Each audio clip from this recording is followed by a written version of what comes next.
des fêtes de Rosh Hashanah, Kippour, Sukkot, qui sont en vérité trois fêtes qui sont complémentaires. Au bout du compte, ça fait partie tout un processus qu'on va, on va dire, nommer de manière très globale la Teshuvah.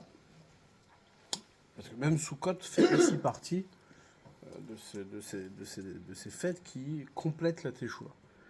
Et je voudrais juste démarrer, c'est-à-dire, si vous voulez, ma question, c'est-à-dire le sujet du cours, ça va être évidemment la Teshuvah, mais sa définition, et surtout arriver à saisir ce que ça représente et quel est ce qu'on attend d'une Teshuvah. Parce qu'on voit que, au bout du compte, chaque année, souvent quand on approche les fêtes, on a toujours cette question-là qui revient, c'est-à-dire, bon, chaque année on prend sur soi quelque chose et chaque année on recommence la même chose en vérité. Et donc, est-ce qu'on est condamné, évidemment, chaque année à regretter ce qu'on a fait ou à regretter ce qu'on n'a pas fait, etc. Ou est-ce qu'il y a derrière le concept de la Teshuvah quelque chose de beaucoup plus honorable que chaque année revenir sur un scénario qui, au bout du compte, ne nous fait pas grandir. C'est-à-dire quelqu'un qui est là et qui, bon, bah, alors quelqu'un qui a fait une Teshuvah, on va dire, un peu brutale. C'est-à-dire, il faisait rien et puis d'un coup il s'est mis dedans. Bon, ça c'est conséquent, c'est quelque chose qui a pesé. Mais bon, au final, Rosh Hashanah Kippour, ça revient chaque année, même pour ceux qui ont déjà fait Teshuvah.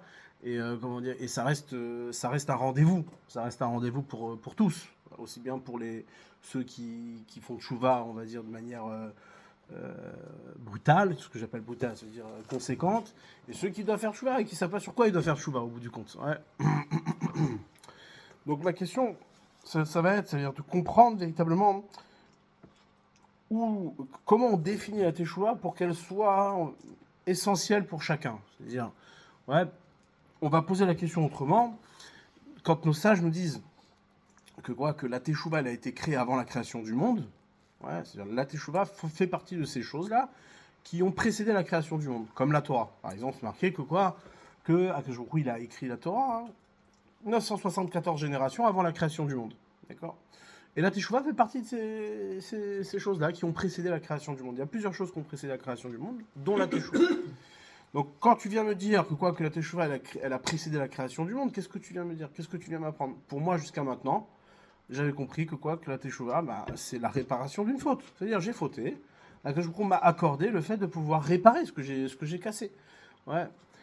Or là, on est en train de te dire non. En vérité, la Teshuvah, c'est quelque chose qui précède la création du monde. Donc c'est quelque chose qui va précéder même ta faute. C'est quelque chose qui est essentiel même à la création. C'est-à-dire, quand je dis que la Teshuvah précède la création de l'homme et la création du monde, c'est qu'en vérité, elle va accompagner la création. C'est-à-dire, c'est elle qui va être, comment dire, dans les premiers éléments de la création. C'est avec elle c'est-à-dire à partir d'elle qu'on va créer le monde. Quand on dit par exemple, Istakel Boraita Obara Alma, ouais, que Dieu, il a regardé la Torah, il a créé le monde, d'accord. Eh ben, on peut dire exactement la même chose à la Teshuvah. C'est-à-dire que si la Teshuvah a précédé le monde, c'est quoi? Ça veut dire quoi? C'est-à-dire que Dieu, il a regardé la Teshuvah, il a créé le monde. Donc, du coup, bah, ça change complètement notre approche de la question de la Teshuvah. C'est-à-dire, pour nous, jusqu'à maintenant, la Teshuvah, c'est quoi? Bah, c'est un moyen de revenir. C'est-à-dire, la Teshuvah, ça veut dire revenir. Je reviens vers Hachem, je demande pardon, et Hachem, il me pardonne. Ouais. Mais là, on est en train de te dire non, c'est pas du tout ça, en fait. C'est-à-dire, c'est pas une réparation, parce que c'est quelque chose qui précède même le fait de casser quoi que ce soit. C'est-à-dire, avant même de casser, avant même de fauter, bah, déjà, la Teshuvah, elle existe. Donc, elle préexiste à ta faute. Si elle préexiste à ta faute, il faut pouvoir la définir. Qu'est-ce que ça signifie? Tu me demandes de faire Teshuvah. À quel moment? Quand j'ai fauté. Mais tu m'as toujours dit que la Teshuvah, elle existait avant que je faute. Alors, qu'est-ce que ça signifie? C'est du cinéma. Ouais, comment dire, la définition de cette Teshuvah? Ouais. Et en vérité, ce que je dis là, ça revient exactement à la même question qu'on a posée au départ. C'est-à-dire que bah, la Teshuvah n'est pas que. C'est un élément qui est structurel et fondamental à ce qu'est l'homme dans son rapport à Dieu. C'est-à-dire que même s'il n'a pas fauté, la Teshuvah est présente. Elle est nécessaire, elle est indispensable. Et on va trouver une source à cette définition-là. On va regarder un texte de l'Agbara qui exprime ça de manière très explicite. Ouais. Et à partir de là, on va réfléchir ensemble. Ouais. Mais vous comprenez la question. La question, elle est forte. C'est-à-dire, tu me parles de Teshuva. Pour moi, la Teshuva, comme n'importe quel homme sur Terre, les Juifs ne sont pas les seuls à être concernés. Quelqu'un qui faute, ben, il demande pardon. Ouais, quelqu'un qui a fait une erreur, il va demander pardon et il est pardonné. C'est ça la Teshuva. Les chrétiens, qu'est-ce qu'ils font? Ils vont voir le curé, ils demandent pardon, ils font leurs aveux et voilà. Et, ben, Maëfdel, quelle différence il y a entre cette Teshuva et cette Teshuva-là? N'importe qui a la possibilité de faire Teshuva.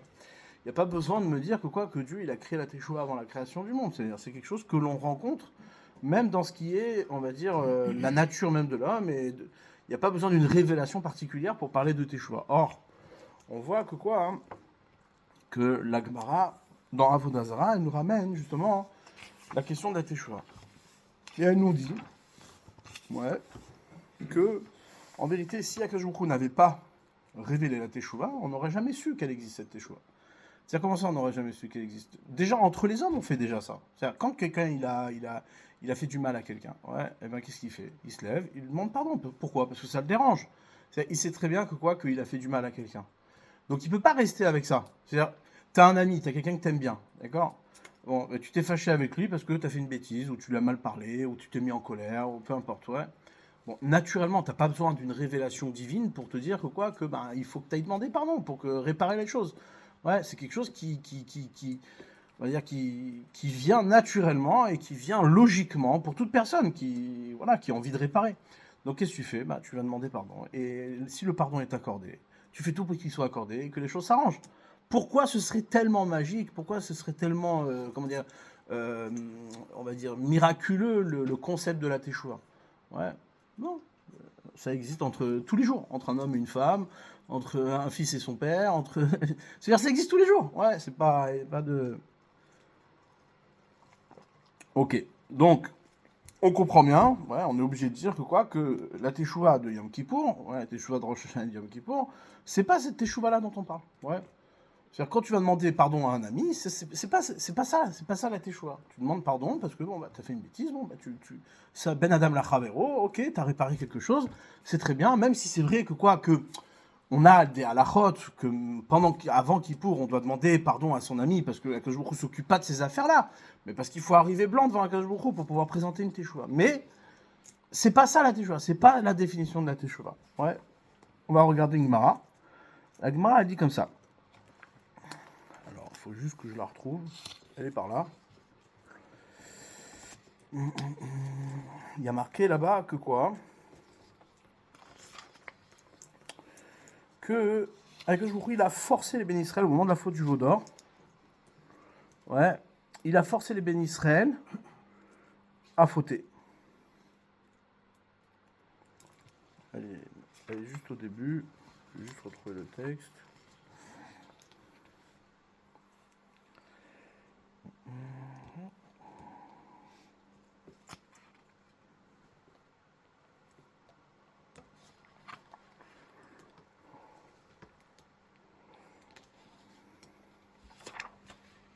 Non, ça c'est là.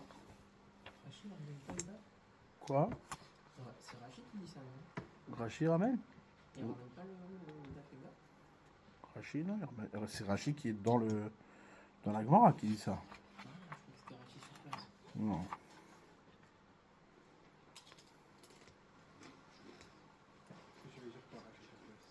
Là, ici, c'est Daf Dalet Amoudbet. C'est plus cher sur place.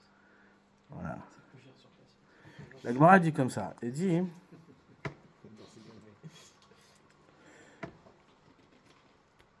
Elle dit comme ça. L'Oasu Israël est à Hegel. Les bénis Israël n'ont fait la faute du veau d'or. Et là, l'Iten Pitron P, les Baleshua. Seulement pour donner une ouverture à ceux qui vont faire tes choix. Shidmar Miiten, Vaya Levavam Zelahem, Lira Oti, Kol Ayamim. Qui leur donnera dans leur cœur de me craindre tous les jours de leur vie. C'est-à-dire quoi? C'est-à-dire, Akadosh Baruch Hu a provoqué la faute du veau d'or pour enseigner la teshuva aux gens, pour savoir que c'est possible de réparer une faute. Logiquement, on a vu dans la Torah quel a été le comportement d'Akadosh Baruch Hu, c'est quoi?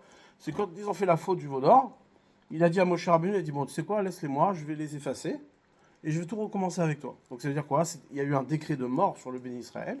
Ouais, Akadosh Baruch Hu, il a dit, voilà, à Moshe Rabbeinu, bon, ça y est, c'est fini. C'est-à-dire, ils ont fait la faute du veau d'or, ils n'ont pas reçu la Torah. Tu reçois pas la Torah, il n'y a pas de vie. Ouais, tout le monde, il a été fait pour que tu reçois la Torah. Et comment dire, si tu reçois pas la vie, ben, l'inverse de la vie, c'est la mort. Donc, il y a rien à faire. Et là, qu'est-ce que Akadosh Baruch Hu, il a fait? C'est-à-dire, on nous dit la Gemara que quoi, qu'il a mis en place cette faute-là pour révéler que quoi, qu'il y a possibilité de réparer. Il y a une possibilité de faire tchouva. Et Rashi va exprimer ça d'une manière très très particulière. Il dit comme ça, Loasou Israël est à Hegel, les bénis Israël ont fait la faute du veau d'or, Klomar, c'est-à-dire Giburim ou Shlitim beyitzram ayou.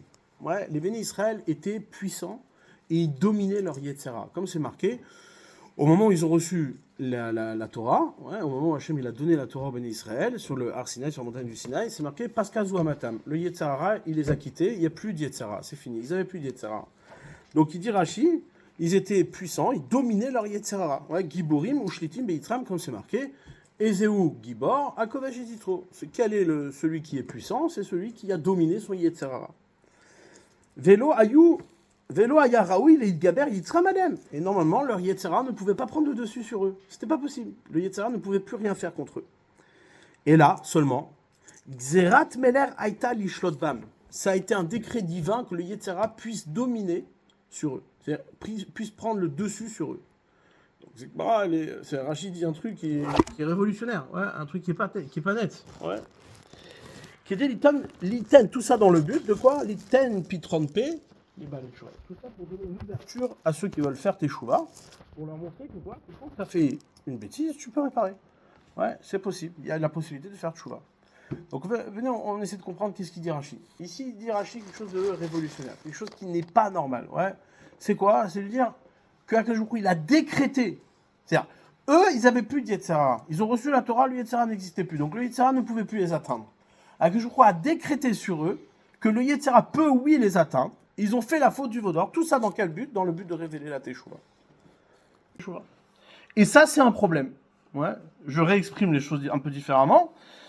C'est-à-dire que quoi? Que quelqu'un qui dominerait son Yetzera, que prenons Adam Arishon. Adam, le premier homme, qu'est-ce qui s'est passé? Lui, il n'avait pas de Yetzera. Le Yetzera, il ne pouvait pas l'attraper. Ouais, il était parfait, Akadosh Baruch Hu l'a créé parfait. Maintenant, il lui a donné une petite mitzvah sur laquelle, bon, mais un truc bizarre qui s'est passé, le Yetzera, il a quand même réussi à l'attraper. Mais pas parce qu'il avait un problème de Yetzera. Ouais. Mais parce qu'encore une fois, c'est-à-dire que, en vérité, quelqu'un qui est parfait dans son Yetzera, ça veut dire quelqu'un qui domine totalement son Yetzera, étant donné qu'il domine totalement son Yetzera, il ne peut pas entrevoir la dimension de la Teshuvah, donc il lui manque quelque chose. C'est-à-dire que la Teshuvah, ouais, serait un élément qui manque à celui qui domine son Yetzara. Et c'est pour ça qu'Akadosh Baruch Hu veut la révéler. Maintenant, si on dit ça, on rentre dans un problème énorme. Ouais. Ça veut dire quoi? Ça veut dire qu'il y aurait un intérêt à fauter. C'est-à-dire la faute, ouais, est bénéfique. Parce que tout on est parfait, c'est pas compatible avec la vie, en fait. Alors, ça, je sais pas, c'est peut-être ce que tu veux proposer. Ouais, ça veut dire quoi? Qu'est-ce que tu va jusqu'au bout de ton idée. Si personne ne faute, le monde ne veut pas se maintenir, quoi. Ne peut pas se maintenir, au contraire, c'est mieux, non? Au contraire, quand les gens fautent, le monde se détruit. Alors quand les gens ne fautent pas, le monde se maintient. C'est-à-dire, si tout le but du monde, c'est d'arriver à ne plus fauter et à battre son Yetzara, ouais, alors pourquoi tu veux les faire fauter pour révéler la Teshuvah? Se rapprocher plus proche de Dieu. Alors ça a été l'excuse d'Adam Arishon. Un moyen de se rapprocher, d'être en contact. Ce que tu dis, c'est ce qu'Adam Arishon il a pensé. Adam Arishon il a dit, tu sais quoi, que Akadosh Baruch Hu m'a donné une mitzvah, il m'a dit de ne pas manger le fruit. Il dit, mais moi je réfléchis maintenant, si je mange le fruit, alors je vais renforcer plus le Kiddush Hashem, je vais sanctifier le nom divin de manière beaucoup plus forte, parce que j'aurais fauté, et malgré tout je serais revenu vers Dieu. Ouais. Alors déjà c'est tordu, mais même sans ça, Akadosh Baruch Hu il l'a puni. Il dit quoi? Mais je t'ai rien demandé, moi. J'ai un programme. Le problème, c'est que tu fautes pas. Je t'ai demandé, tu manges pas ce fruit. Maintenant, tu commences à calculer. Tu me dis, c'est quoi? Non, je vais manger le fruit parce que je sais qu'il y a un intérêt et qu'on va révéler Akadosh Baruch Hu de manière beaucoup plus puissante et on va se rapprocher de Dieu encore plus. Vrai, c'est vrai. Tout ça, c'est vrai. Quelqu'un qui fait tchouva, comme c'est marqué, la Gemara nous ramène que quoi? Que Efoshe Abal et Tchouva Omdim. Ouais, là où les balais de chouva ils se tiennent, les tzadikim ne peuvent pas les atteindre. Pourquoi? Parce qu'ils ont atteint un niveau particulier qui est propre au bal de chouva. D'accord. Ce qui est important, c'est que la faute en soi n'est pas forcément importante. mais qu'il y a une révélation de la Teshuvah qui est obligatoire. Donc on est voter pour ça. Alors, ok. Pour dire, si tu dis que la faute n'est pas importante, alors tu peux pas dire que la faute du veau d'or, c'est la faute sur laquelle Akadosh Baruch Hu s'appuie pour nous punir au travers de toutes les générations jusqu'à aujourd'hui. T'imagines? C'est-à-dire que, regardez bien la réflexion. Ah ouais, mais c'est encore pire. Akadosh Baruch Hu, il nous force à fauter pour révéler la Teshuvah, et par cette faute-là, la faute du veau d'or, c'est celle qui a fixé pour toutes les générations notre tristesse et nos exils et nos ne nous punis pas. Qu'est-ce que tu nous punis? C'est toi qui as décrété. Tu as voulu révéler quelque chose, tu te débrouilles. C'est ton problème. Qu'est-ce que tu vas me mettre maintenant sur la tête? Un décret. Tu m'as forcé à fauter. Pourquoi tu veux me frapper pour ça? Pourquoi tu veux me punir pour ça? D'accord? Donc ici, si on réfléchit de manière méthodique, ouais, on est obligé déjà de garder comme ingrédient que la Teshuvah, c'est le but. C'est-à-dire qu'Akadosh Baruch Hu ici, il a un objectif. Maintenant, les bénis Israël, ils ont reçu la Torah. Et en recevant la Torah, ils ont plus d'Yetzara. Mais malgré tout, il manque quelque chose. C'est la révélation de la Teshuvah. Donc, puisqu'il en manque quelque chose, ouais, alors il faut révéler cette Teshuvah. Comment on révèle la Teshuvah? En les faisant fauter. Ouais, ok. Maintenant, on est quand même obligé de dire que cette révélation de la Teshuvah là, ouais, eh bien, en vérité, elle est, c'est une révélation, c'est une accusation contre les bénis Israël, parce que justement, ils n'ont pas su révéler la Teshuvah, et que c'est lui qui a été obligé de les forcer. C'est-à-dire, si tu viens et tu me dis qu'il a décrété sur eux de fauter, bon, c'est malgré eux, donc eux, ils n'ont pas choisi, donc comment tu peux les punir? Donc s'il les punit, c'est quoi? C'est qu'Akadosh Baruch Hu les accuse de ne pas avoir entendu la dimension de la Teshuvah au travers de la réception de la Torah au moment où il leur a donné.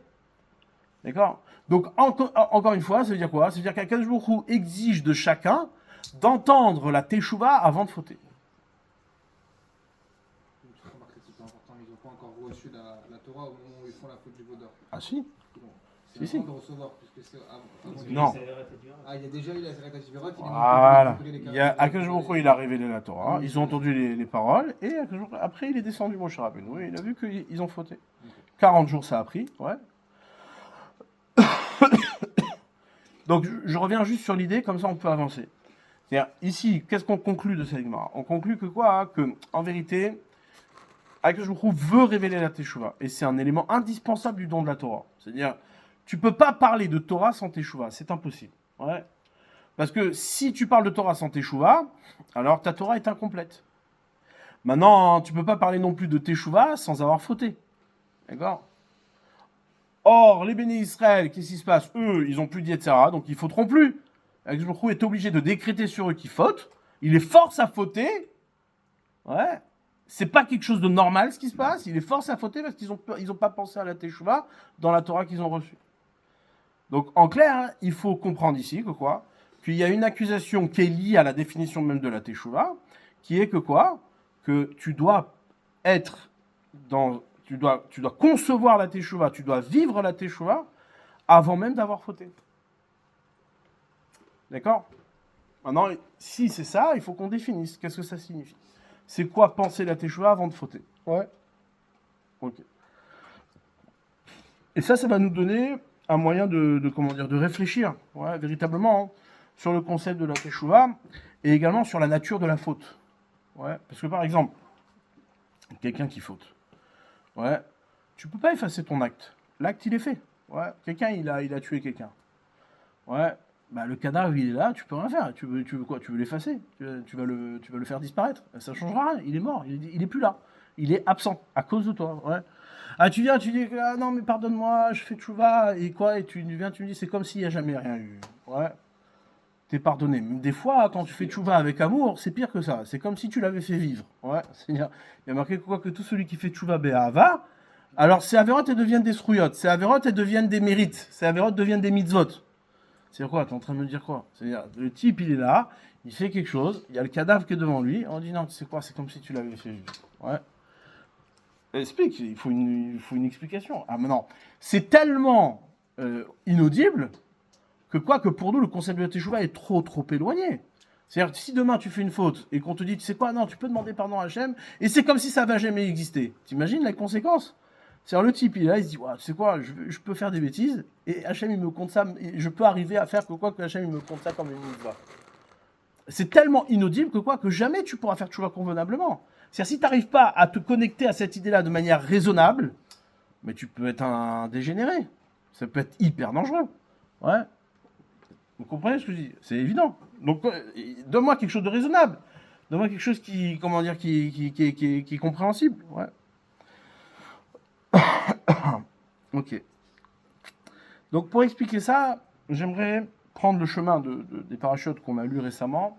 Ouais, la parachute Kitavo. La parachute qui va se marquer que quoi, la Gemara elle ramène dans Megillah que avant Rosh Hashanah. Ouais, vous savez que normalement la lecture de la Torah, suivant les endroits, elle se répartit pas de la même manière pour toutes les communautés. Nous, on a pris l'habitude, et ça s'est répandu dans le monde entier, quasiment dans tout le monde entier, dans toutes les communautés, qu'on finit la Torah en un an. D'accord? On démarre après Simchat Torah et on finit à Simchat Torah. Ouais. Bereshit, jusqu'à Bereshit en un an. Jusqu'à Vezot HaBeracha en un an. Maintenant, il y avait certaines communautés qui finissaient la Torah en 3 ans, ou même en 5 ans. Ouais. Si ils ne finissaient pas la Torah dans l'année. Donc, ce qui se passe, c'est quoi? C'est qu'il y avait certaines parachutes. Nous, on a des repères. On sait que Kitavo, il tombe toujours avant Rosh Hashanah. Ouais. Mais là, pour ceux qui finissaient la Torah en 3 ans ou en 5 ans, bah, Kitavo n'arrivait pas avant Rosh Hashanah. Ni Kitavo, ni Nitzavim. Or, il y a une halakha qui nous demande de lire la parashat Kitavo, dans lesquelles sont écrits les klalot, les malédictions, ouais, de le lire avant Rosh Hashanah. Pourquoi? Dans le but, chez Tichle Shana avec Ilotea, dans le but que l'année se termine avec ses malédictions, et qu'on commence l'année avec ses bénédictions. D'accord? C'est une halakha. Ouais. Et pourquoi il y a certaines personnes qui ne veulent pas monter dans cette paracha? Par superstition? Ouais, parce que on va voir, on va expliquer. On va expliquer quel est l'intérêt de la klala, et après on pourra expliquer pourquoi.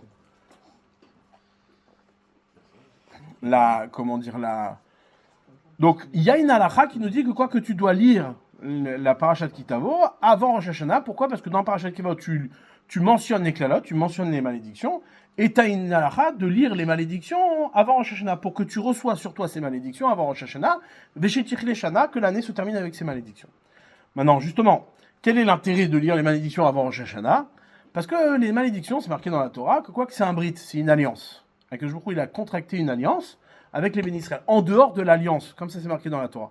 En dehors de l'alliance qui a eu lieu à Matan Torah, au don de la Torah, il y a une autre alliance qui a été contractée, celle au moment où les bénis Israël sont prêts à rentrer en Eretz Israël, qui est l'alliance de Kitavo.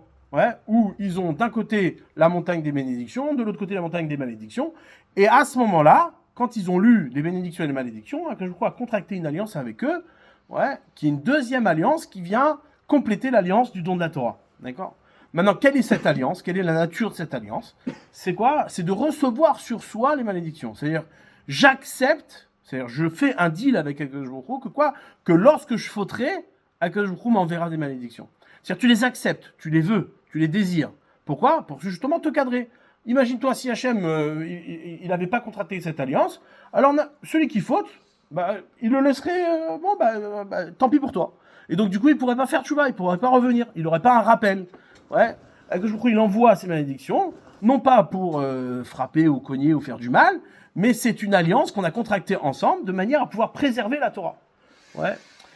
Et même pire que ça, il y a marqué dans Igeret Tret Hametim, il y a une lettre que le Rambam il a écrite, une petite lettre très courte, que le Rambam il a écrite sur la résurrection des morts. Ouais.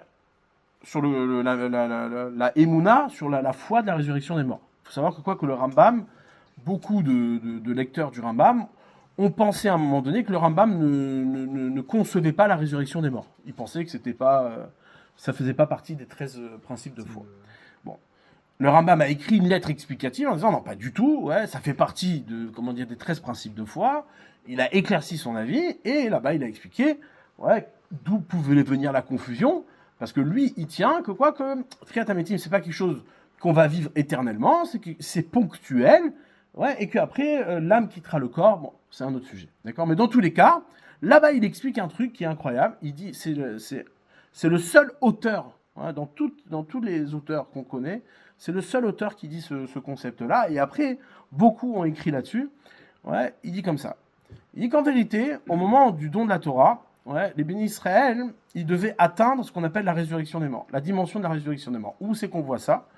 On voit ça là dans le Midrash. Le Midrash, il dit que quoi? Que quand Akadosh Baruch Hu, il a donné la Torah au béni Israël, c'est marqué que quoi? Que à la première parole, ils sont morts. Ouais, l'âme, elle a quitté le corps, elle est allée réceptionner la parole d'Hachem en dehors de son corps, et quand il y a eu la deuxième parole qui se préparait, alors il y a une rosée qui a accompagné l'âme dans le corps pour réceptionner la deuxième parole. Donc ils ont vécu dans le don de la Torah même, ce qu'on appelle la résurrection des morts. Qu'est-ce que ça signifie? Qu'est-ce que ça vient nous dire? Ça vient nous dire tout simplement que quoi? Que le corps n'est là que pour la réception de la parole d'Hachem, pour pouvoir être soi-même au moment de la réception de la parole d'Hachem, mais qu'on vit la parole d'Hachem dans une dimension qui est hors matière, hors corps. Donc vivre dans une dimension de résurrection, c'est quoi? C'est vivre en permanence, ouais, la sortie du corps pour y revenir, la sortie du corps pour y revenir. Ouais, un corps qui n'est là que pour la réception, d'accord? Ce que nous on n'est pas, prêts à faire, et ce que les bénis Israël non plus n'ont pas été prêts à faire. Il dit quoi? Il dit quand les bénis Israël ils ont demandé à Moshe Rabbeinu, c'est quoi, Moshe, on a trop peur. 2 fois Hachem il a parlé, 2 fois on est mort. Ouais. Toi, vas-y, ouais, et tu nous ramènes ce que Hachem il a à dire. Ouais. Donc à ce moment-là, qu'est-ce qui s'est passé? Les bénis Israël sont descendus d'une madriga, ils sont descendus d'une dimension, et ça a été l'origine, c'est ce qui a amené les bénis Israël à faire la faute du veau d'or. Ouais.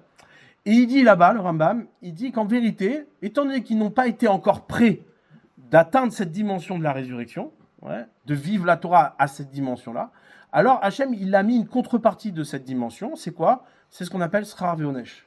C'est-à-dire que quoi? La bracha et la klala. Avec en contrepartie, pour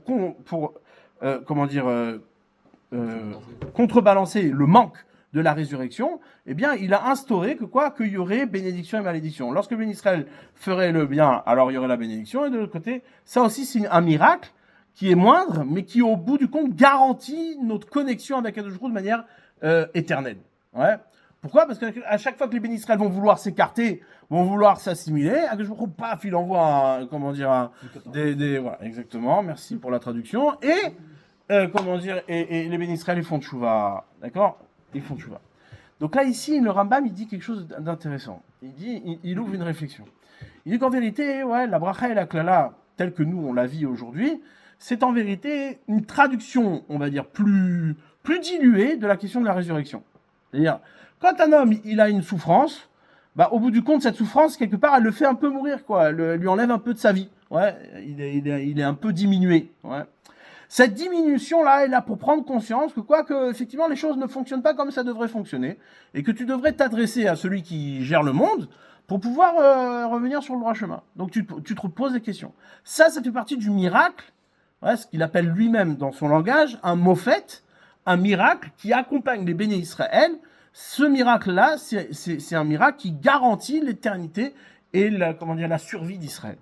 Ouais. Alors. Mais c'est lui qui va nous aider à faire Teshuvah. C'est-à-dire, grâce à lui, on va arriver à la Teshuvah. Ouais.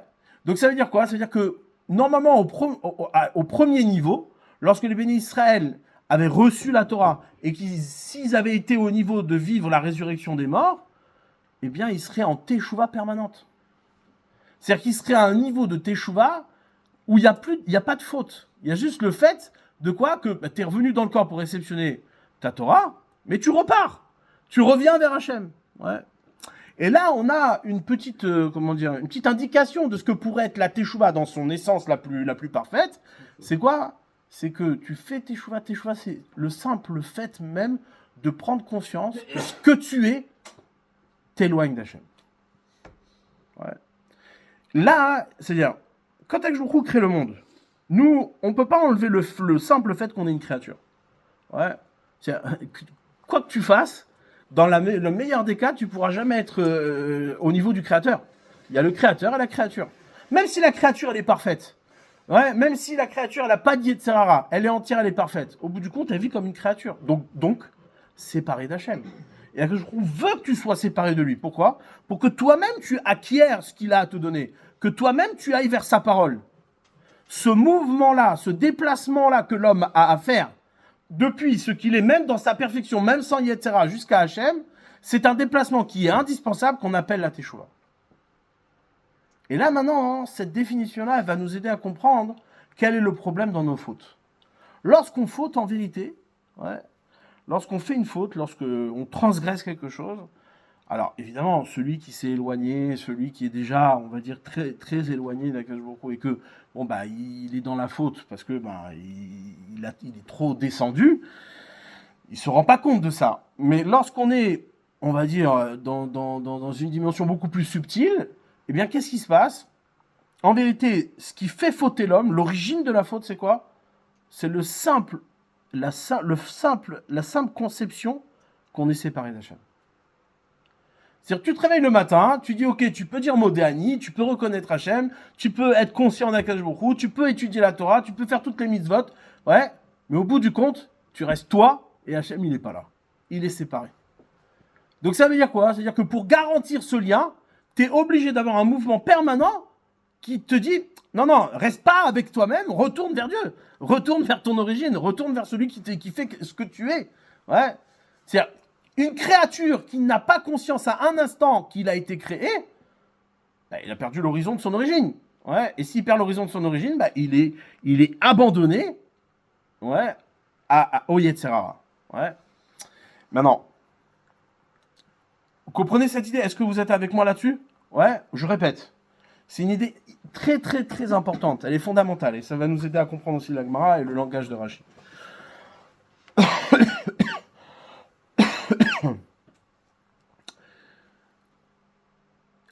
Quand le Rambam nous dit qu'en vérité, Srar ve'onej, c'est-à-dire la malédiction et la bénédiction.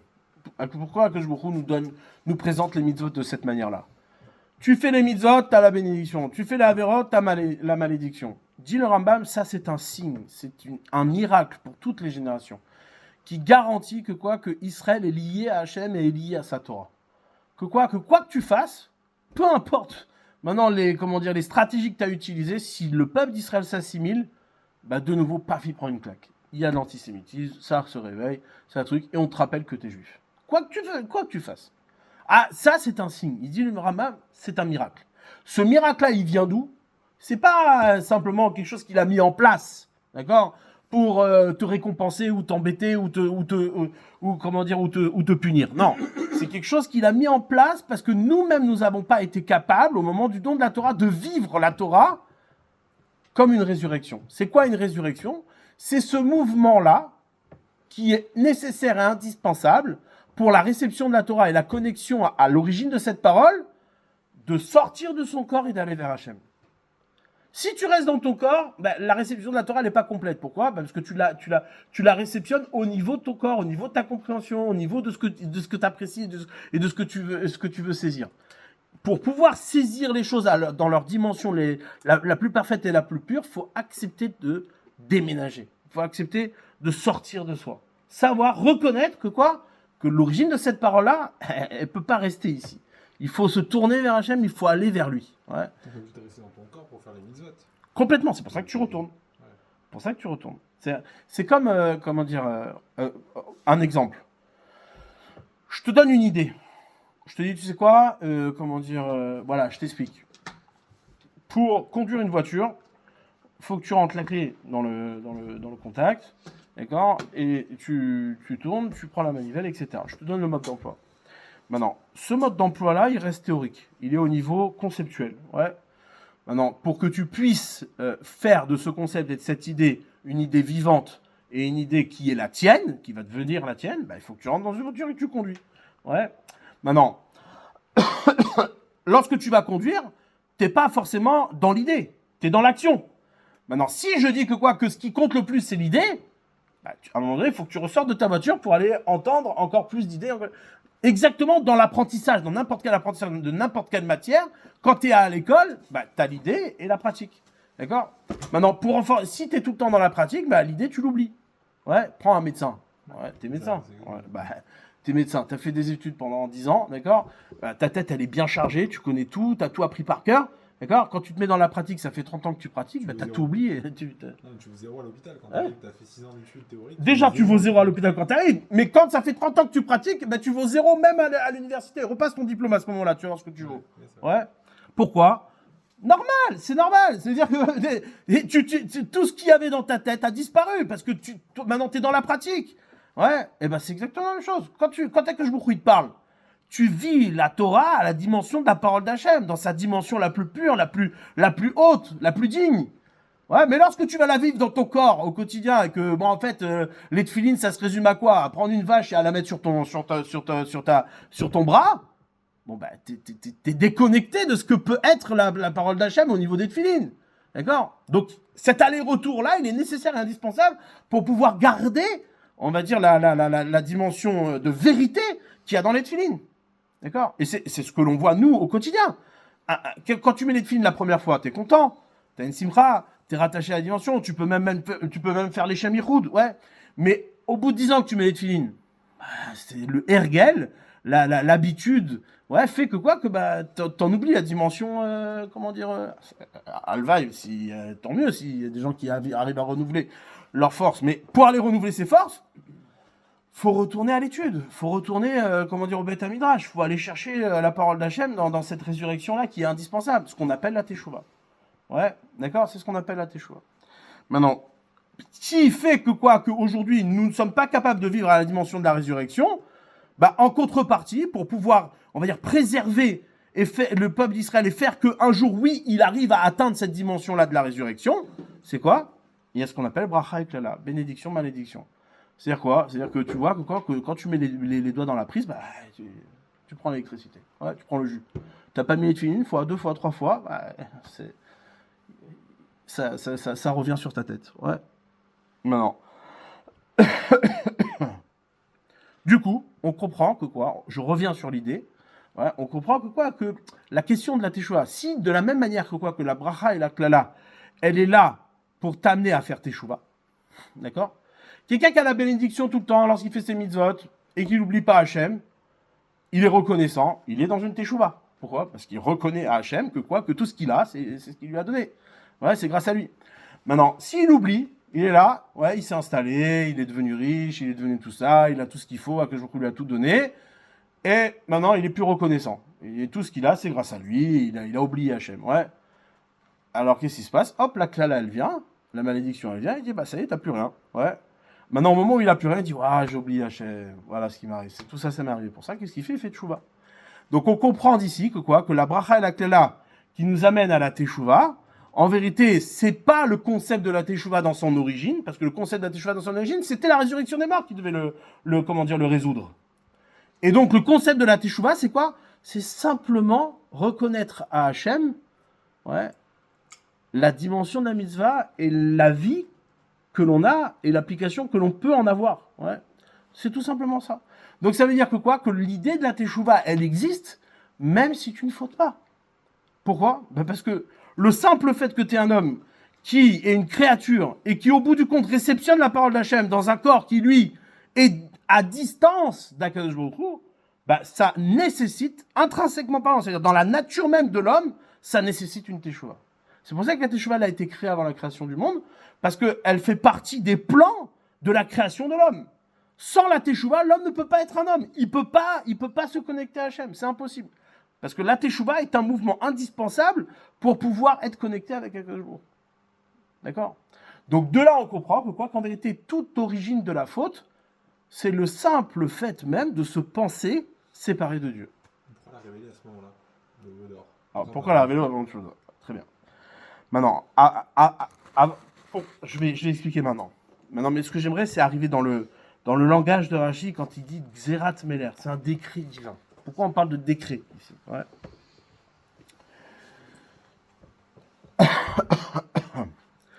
Donc, pourquoi Akadosh Baruch Hu, au moment où les bénis Israël reçoit la Torah, ouais, eh bien, il va décréter sur eux de fauter. Parce qu'en vérité, la Teshuvah, ouais, c'est un élément de la Torah elle-même. C'est-à-dire, quand tu donnes la Torah, tu ne peux pas donner la Torah sans la Teshuvah. Il n'y a pas d'expression de la Teshuvah qui va être, séparé du don de la Torah. La preuve en est, c'est quoi? C'est que Yom Kippour, c'est quoi? C'est le don de la Torah. C'est-à-dire, ce qui s'est passé, les premières tables, on les a pas eues. Akadosh Baruch Hu nous a pardonné. Il nous a dit, bon, c'est quoi, je te redonne la Torah. Il nous a donné les deuxièmes tables. Donc, Yom Kippour, c'est quoi? C'est la révélation de la Torah avec la Teshuvah. Avec la Teshuvah, ouais. Par le biais de la Teshuvah, tu accèdes à la Torah. Donc en vérité, ce qui s'est passé, c'est quoi? C'est qu'aux premières tables, qu'est-ce qu'on a manqué? on a manqué de faire Teshuvah hein, avec la Torah. On n'a pas entendu la Teshuvah dans le don de la Torah. C'est pour ça que ça se fait à ce moment-là. D'accord? Maintenant, qu'est-ce qui s'est passé? Ouais. En vérité, tout ce qui est, comment dire, la définition même de la création, c'est-à-dire de la créature, c'est quoi? C'est une Xerat Meler, c'est un décret divin. L'homme vit malgré lui. Et que quand il l'a créé, il ne nous a pas demandé notre avis. Ouais, il n'est pas venu nous voir, il dit, tu sais quoi, tu veux être créé ou tu veux pas être créé? Même la Gemara, elle dit, ça aurait été mieux que je sois pas créé.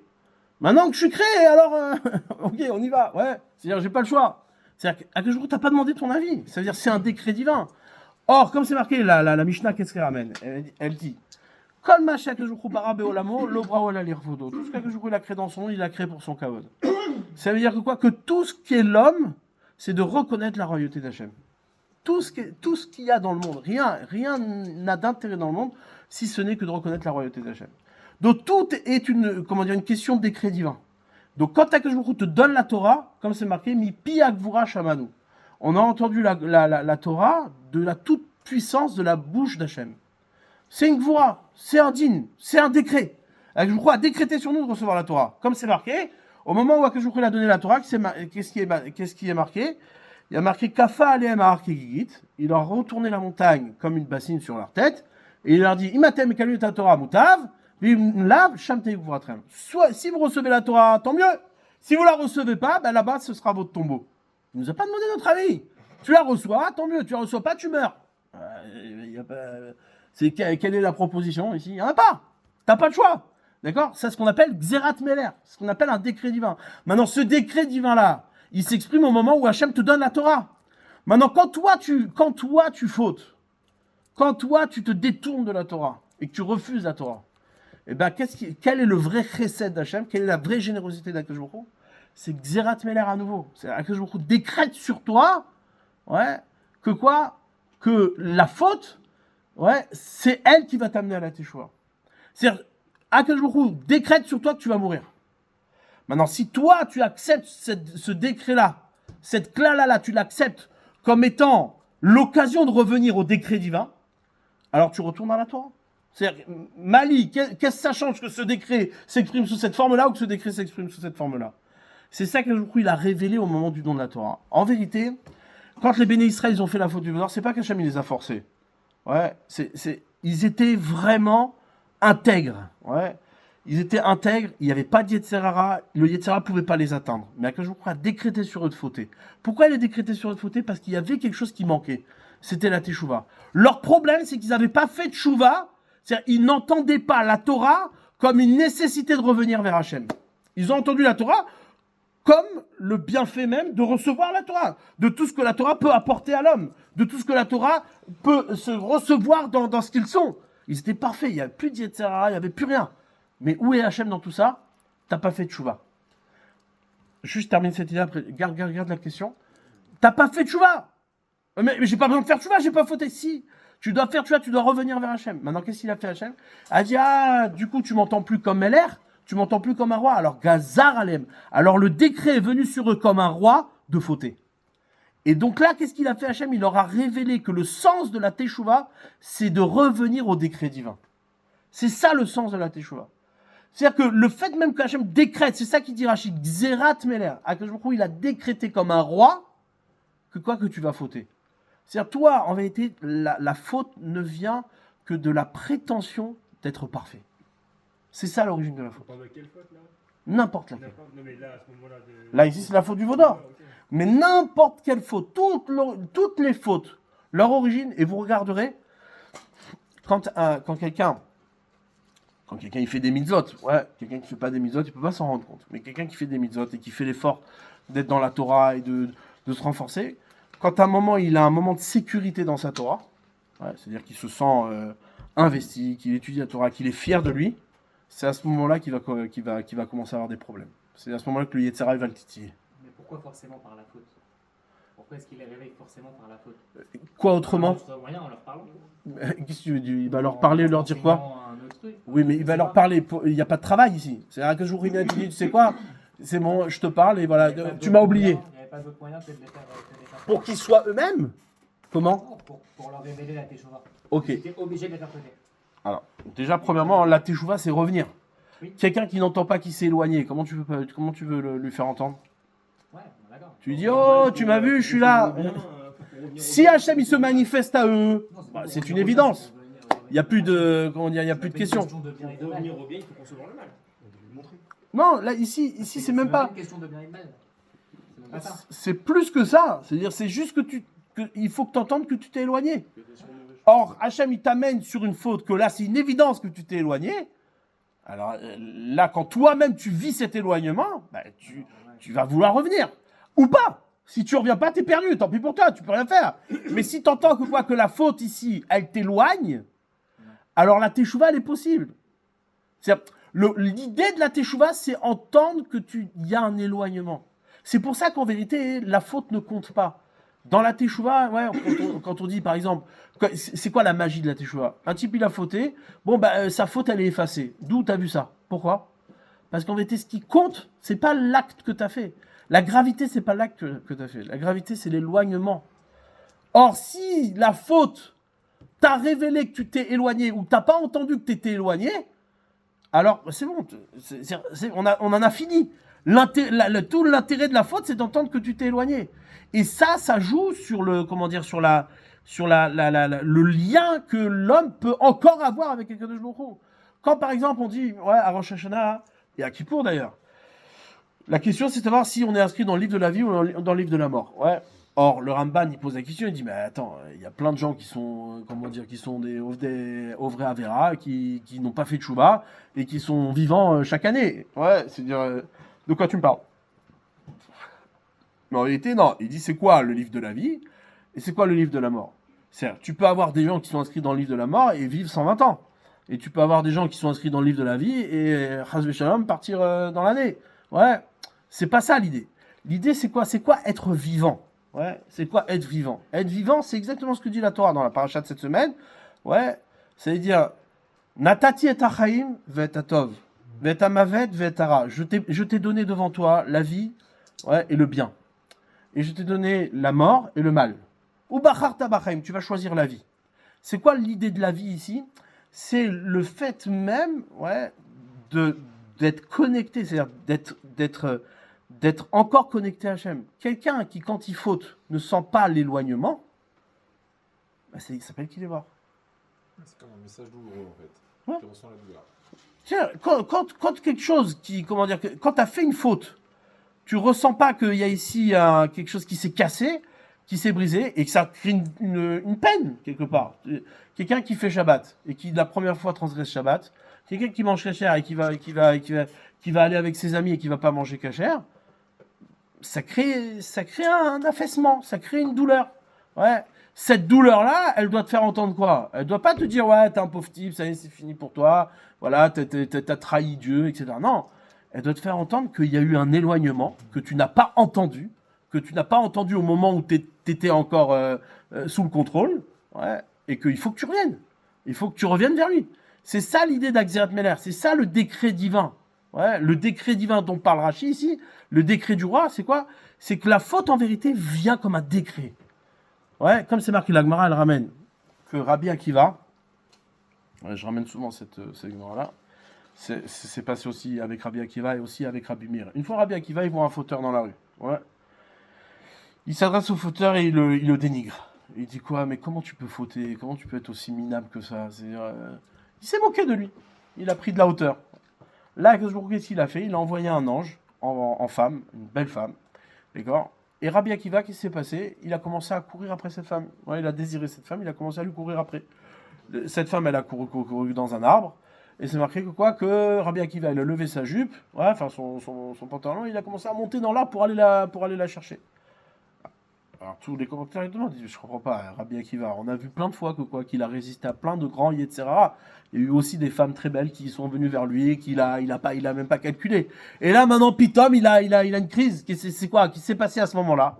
Nous dit les commentateurs, ils nous disent, ici, il a été prétentieux. Il a cru que la raison pour laquelle il dominait son Yetzirah, c'est parce qu'il était puissant. Il a oublié qu'en fait, toute la raison pour laquelle tu domines ton Yetzirah, c'est parce que Hachem il t'aide. C'est-à-dire, la teshuva, c'est pas, encore une fois, c'est pas demander à Hachem, je veux réparer, je veux que tu me pardonnes, ouais, et puis tu restes toujours le même. Non, c'est pas rétablir une relation, on va dire, comment dire, d'amour entre. Il y a plein de gens ce qui leur intéresse dans la teshuva, c'est quoi? C'est de paraître bien aux yeux de l'autre. Ouais, c'est-à-dire quand tu t'es fâché avec quelqu'un, hein, ce qui va compter, c'est pas tellement le fait que c'est bon, voilà, tu me regardes plus comme un pauvre type. Ouais, on s'est réconcilié. Tu vois, je suis une bonne personne. Je veux plus que tu me vois comme quelqu'un de sale. Ouais. Mais en vérité, ce qu'on doit rechercher, c'est beaucoup plus que ça. Ouais. C'est de revenir à cette comment dire, relation d'origine, comme s'il n'y avait jamais eu cet éloignement-là. Ouais. Et donc, qu'est-ce qui s'est passé chez Rabbi Akiva? Rabbi Akiva, il a eu ce sentiment que la raison pour laquelle il fautait pas, c'est parce qu'il était en total contrôle. Mais si tu es en total contrôle, tu as oublié qu'en vérité, il y a un roi vers lequel tu dois te tourner, qui est à l'origine de ta capacité de contrôle. Et ça, si tu l'as oublié, tu peux plus. Tu tombes direct. C'est-à-dire, là, ici, on voit clairement que la raison de la faute, ouais, c'est tout simplement la prétention d'être, d'être safe. Ouais. Ça, c'est pas le... Donc, du coup, en conclusion, ouais, la définition de la teshuva, c'est-à-dire quand on approche de Rosh Hashanah et de Yom Kippour, ce qu'on doit réfléchir en tout premier, c'est pas le bon chemin. Évidemment que tous ces éléments-là sont aussi des éléments importants, comme dans le Shari Teshuva, on peut voir que on a le chagrin, on a le regret. Dans le concept de la teshuva, il y a 3 ingrédients qui sont importants. C'est le fait de regretter, c'est le fait, d'avouer, c'est le fait de ne plus recommencer. Ouais. Mais tout ça, ce sont des éléments qui sont, on va dire, circonstanciels, mais qui ne sont pas essentiels. L'essence même de la teshuva, c'est quoi? C'est de comprendre que la faute te révèle l'éloignement que tu n'as pas entendu avant la faute. C'est pour ça qu'en vérité, le rat n'existe pas. Le mal n'existe pas. Le mal n'est que la révélation de l'éloignement que tu n'as pas entendu et qu'on te fait entendre par le mal. Ouais. Vous savez, les chrétiens, quand tu vas à l'église, ouais, les chrétiens, ils ont une prière qui s'appelle Felix Culpa. Heureuse est la faute. Ouais, ils chantent tous ensemble. Ouais. Et c'est quoi le concept de heureuse est la faute? Ouais, c'est le concept central de ce qu'on appelle c'est-à-dire leur religion. Ouais. C'est de comprendre que la faute, elle a un bénéfice. C'est-à-dire, par la faute, j'obtiens la grâce de Dieu. Par la faute, j'obtiens l'amour de Dieu. Je révèle l'amour de Dieu. Ouais. Jésus, leur Dieu, ouais, qu'est-ce qu'il a fait? Il leur a montré enfin en tout cas eux, ce qu'ils en ont fait, c'est quoi? C'est qu'il leur a montré qu'en vérité, Dieu est amour. Comment Dieu est amour? Où tu vois que Dieu est amour? Parce que quand tu fautes, Hachem, il te pardonne. Ouais.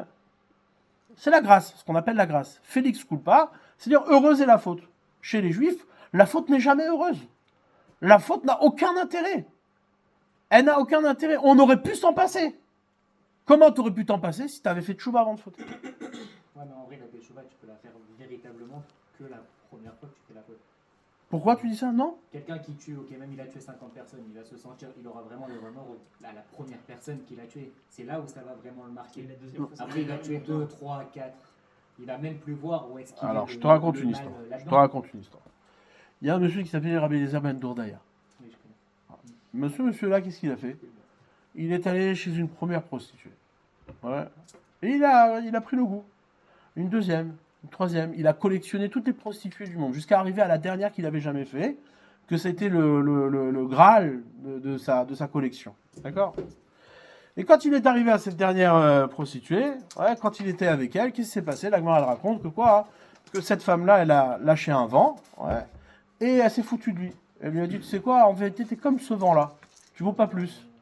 Maintenant, Rabbi Eliezer Ben Dourdaya, ouais, qu'est-ce qu'il a eu cette fois-là? T'imagines bien, le gars, il a collectionné des milliers de prostituées dans sa vie. Ouais. Tu crois que c'est la première fois qu'il y a eu ce genre de truc? Ouais, c'est pas la première fois. C'est arrivé là, cette fois-là, avec la dernière. D'accord? Et elle lui a dit, tu sais quoi, t'es comme ce vent-là. Et là, il s'est accroupi par terre, il a commencé à réfléchir, et il a pleuré. Il a pleuré sur sa vie. Ouais. Pleurer sur sa vie jusqu'à que il en est mort.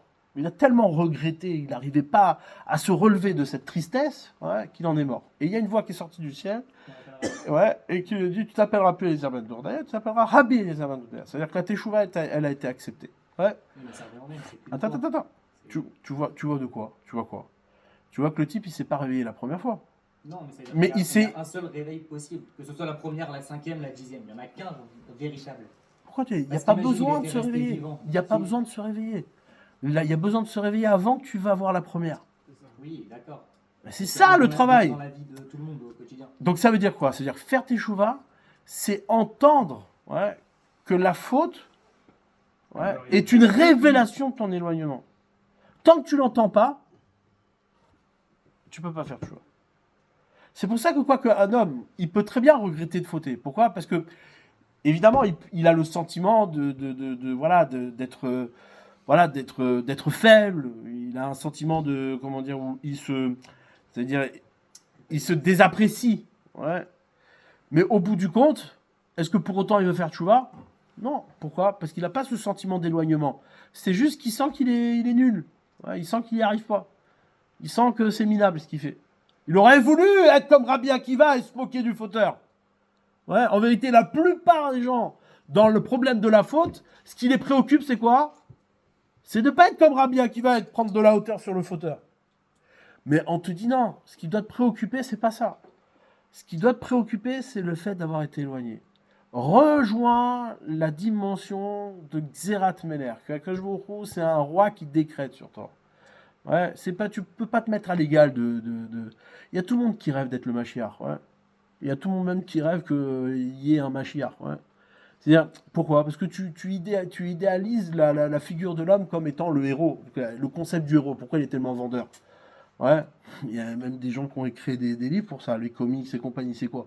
Pourquoi ça se vend tellement? Parce que tu rêves, toi, d'être un héros. Tout le monde rêve d'être un héros. Ouais. Pourquoi tu rêves d'être un héros? Parce que ça compte. Ça compte de dire que t'es un être parfait, que t'as réussi quelque chose, que tu te tiens. Bon, maintenant, quand t'as avancé dans la vie, tu vois que t'es pas un héros, ouais. Bon, alors bon, t'as une déception. Mais en vérité, tout ça, ça compte pas. Ce qui compte, la seule chose qui compte, c'est l'éloignement avec Akadosh Baruch Hu, c'est tout. C'est-à-dire, est-ce que tu vas accepter que Akadosh Baruch Hu gazar alecha, ouais, et en vérité, ce qui nous empêche souvent de faire tchouva, c'est que tu as encore le désir d'être un héros. C'est que tu rêves encore d'être un héros. Et donc, à chaque fois, tu te plantes. À chaque fois, tu te plantes. C'est-à-dire, quand tu fais tchouva et que tu reviens et tu dis, bon, cette fois-ci, je prends sur moi, ouais. À chaque fois qu'on fait une bêtise, qu'est-ce qu'on fait? On promet, il y a marqué la Gemara dans Nedarim, elle ramène qu'il y avait un nazir. Un nazir qui était bon. Tous les autres nazirs, ils sont pas bons. Pourquoi? Parce que le concept du nazir, c'est quoi? C'est que le type, il a fauté. Ouais. Mais comme il a fauté, il se sent pas bien. Donc, qu'est-ce qu'il fait? Il dit, bon, bah, je bois plus de vin, je fais plus rien. Je me consacre à Dieu. Ouais. C'est le concept du moine. Ouais, les mecs qui vont dans les couvents. Le type, il a fait plein de bêtises dans sa vie. Qu'est-ce qu'il fait? Il va dans le couvent pour se racheter. Mais tu tiendras jamais. Où t'as vu que tu es un ange? T'es pas un ange. Si déjà t'as fauté, tu crois que tu vas aller dans un couvent et tu vas tenir là-bas, tu tiendras rien du tout. C'est impossible. Bon, c'est-à-dire qu'en vérité, ce qui peut motiver quelqu'un à faire tchouva, c'est de se dire, non, j'ai encore une possibilité d'être un héros. Tant que tu es dans ce concept-là, alors ça veut dire que tu as quitté Xerat Meler, tu as quitté le décret divin. Si tu as quitté le décret divin, c'est sûr que tu vas fauter. Il y a aucune... c'est un type qui fait tchouva de cette manière-là, tu peux être sûr et certain que le type, il continue, c'est Averot dans son coin, il se cache, il va être un menteur, ouais, c'est impossible. Impossible. Pourquoi? Parce que tu prends de l'orgueil, tu prends de la prétention, tu crois que tu vas... Le Yetzirah, tu peux pas le dominer, c'est impossible. La seule chose, ouais, comme il dit la Gemara dans Brachot, ouais, la seule manière que tu as de dominer le Yetzirah, c'est qu'Hachem il t'aide. Si Hachem il t'aide pas, tu peux pas t'en sortir, c'est impossible. Bah, ça veut dire quoi? Pourquoi Hachem il a fait comme ça? Parce qu'il veut que tu fasses tes chouvas avant de fauter.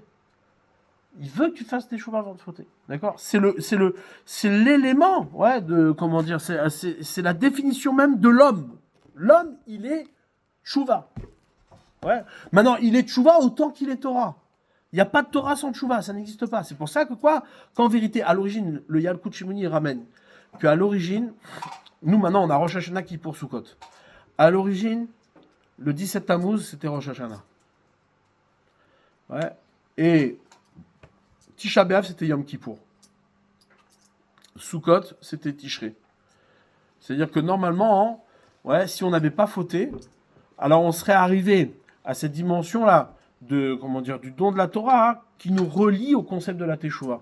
Au moment du don de la Torah. Il n'y aurait pas eu besoin de la faute et de la séparation de la faute pour atteindre Rosh Hashanah, Kippour et Sukkot.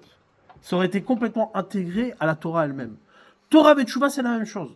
C'est-à-dire quelqu'un qui étudie la Torah, il fait Teshuvah. Comme c'est marqué, il y a marqué que Rabbi Shimon Bar Yochai et ses amis, comme c'est ramené dans le Shulchan Aruch même, que Rabbi Shimon Bar Yochai et ses amis, ils n'ont pas besoin de prier. Pourquoi ? Parce qu'ils étudient tout le temps. Ça change quoi ? Parce que quand eux, ils étudient, ils font tchouva. Prier, quel est l'intérêt de prier ? C'est que tu te tournes vers Hachem et tu lui dis, sans toi, je peux rien faire. Mais quand tu étudies la Torah et que tu fais tchouva, t'as pas besoin de le dire. C'est déjà établi. C'est une halakha. Quelqu'un que Torato Manuto Beyado, quelqu'un dont sa Torah, c'est son quotidien, il la quitte jamais, il est pas tour de tefila. Il n'a pas besoin de prier. Pour cette raison-là. Je termine juste avec ça.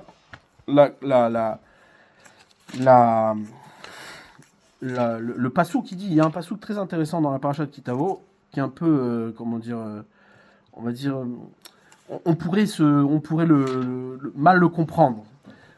Il dit, toute la raison pour laquelle toutes ces malédictions viennent sur toi, c'est parce que Tachat Asherlo Avata et Hashem Lokecha, Besimcha ou Vetuv Levav. Mirov Kol. C'est marqué. La raison pour laquelle toutes ces malédictions viennent sur toi, c'est parce que tu ne t'es pas réjoui. Tu n'as pas servi Hachem en te réjouissant. Avec un cœur, libre, un cœur, entier, pour servir Hachem. Et donc souvent, on va expliquer, on va dire, non, mais tu vois, donc il faut être joyeux quand tu fais les mitzvot. C'est Toda Rabba. Il faut être joyeux quand tu fais les mitzvot. C'est quoi être joyeux ? C'est-à-dire, si je suis pas joyeux quand je fais une mitzvah, tu vas me forcer à être joyeux ? Alors qu'est-ce que tu fais ? Non, tu prends un petit lechaïm, ça va te rendre joyeux. Mais ça, c'est pas la joie de la mitzvah, ça. C'est la joie du lechaïm, Ou alors tu mets un concert et tu danses. Alors ça va t'exciter. Alors si ça va t'exciter, tu vas être joyeux. Non, ça c'est pas ça qui t'a rendu joyeux. Qu'est-ce qui t'a rendu joyeux ? C'est la mitzvah. Et comment tu veux ? Tu veux me forcer à être joyeux ? Comment je vais être joyeux ? En vérité, ce verset-là, qu'est-ce qu'il dit ? Il vient te dire, c'est très simple, la klala, la malédiction, elle vient à quel moment ? Elle vient au moment où, en vérité, ce que tu appliques comme mitzvah, ou au contraire, c'est-à-dire c'est pas que dans l'application de la mitzvah, mais même lorsque tu fais une avéra, qu'est-ce qui se passe ? Tu n'entends pas, tu ne saisis pas que c'est un réel qui te rapproche d'Hachem ou qui t'éloigne d'Hachem. Dans l'application de la Torah et les mitzvot, la seule chose qui compte, c'est ça. C'est-à-dire qu'il y a pas ici, avant même tout le reste, où évidemment, c'est des outils qui sont indispensables et nécessaires pour pouvoir grandir et avancer et approfondir. Mais avant tout ça, la question c'est de savoir, quand tu pratiques une mitzvah ou quand tu transgresses une mitzvah, eh bien, est-ce que tu ressens que ça t'a enlevé quelque chose ou ça t'a rajouté quelque chose ? Et ça, c'est un travail. C'est pas qu'Hachem il te dit, tu sais quoi, t'as pas été joyeux. Non, c'est qu'il veut que quand tu fais la Torah et les mitzvot, la recherche que tu dois avoir, l'exigence que tu dois avoir, le travail que tu dois faire, c'est quoi ? C'est d'arriver à te réjouir de la mitzvah. C'est-à-dire à faire en sorte que cette mitzvah-là, elle soit pas simplement un acte accompli, mais qu'elle soit un réel elle te fait progresser. Tu entends qu'elle est une progression dans ton quotidien. Elle crée un mouvement. Elle ramène la réalité d'un roi sur toi. Elle ramène Hachem dans ton réel. Et c'est ça le concept de la Teshuvah. C'est pour ça que Rosh Hashanah est avant Kippour. Normalement, tout le monde pose la question. Les Rishonim me demandent, ils disent, comment ça se fait que tu mets Rosh Hashanah avant Kippour ? Normalement, tu peux pas aller te présenter devant le roi et dire que Hachem c'est le roi, si t'as pas demandé pardon. Le type, il a craché sur son roi toute l'année. Et t'arrives, tu viens devant le roi, au moment de la cérémonie, et tu dis, ah, mon roi. À Rosh Hashanah, c'est interdit de faire des slichot. C'est halakha.